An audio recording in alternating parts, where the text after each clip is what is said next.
Here's another opinion no one can fucking take and handle. And I stand on everything I said in this video. And no, I'm not hating, this is just my perspective and opinion. A lot of the shit that cortis members have done, specifically Martin and James, was very much giving microaggressive racism. And I'm tired of these brain-dead fucking coers meat writing them and acting like it isn't, especially if you aren't black. Like, baby, you can sit this one out. Anyways, on to proving my point, since some of y'all know data. First of all, let's talk about that James Paris video and how apparently we're dragging it and it isn't that deep. But let it be any other group doing this shit, they would get deep fried. And just for example about the misogyny that's going on, even if this happened long ago, it still fucking happened. So here's the example.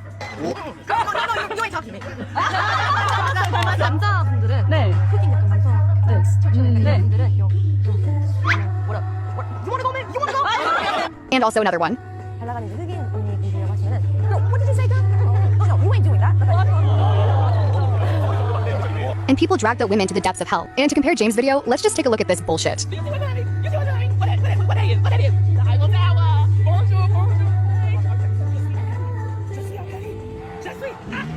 Now I want you to look at the original.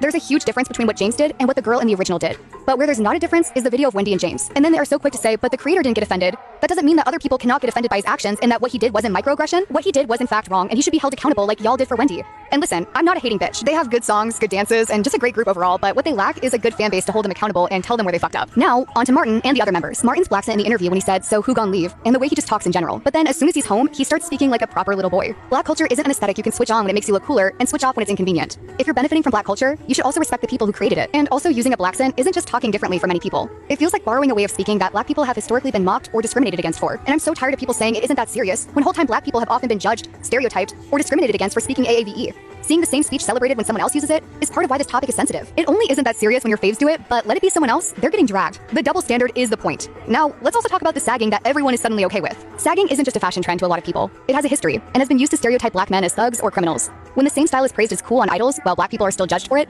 that's the double standard I'm calling out. When Tarzan did it, y'all dragged him and called him out like there was no tomorrow, but when Cortis did it, you guys came up with excuses to defend them. When Cortis was seen sagging, a lot of people treated it as just a fashion choice or a cool aesthetic. But when black people wear the same thing, all of a sudden we're getting judged through stereotypes and assumptions. The issue isn't the clothing itself. It's the difference in how the same style is perceived depending on who wears it. And the problem was never the style at all. The problem was who gets punished for it and who gets praised for it. But all it takes is one real fuck up to happen that can really wake people the fuck up so they can realize how they look defending something like that. Anyways, Drea out.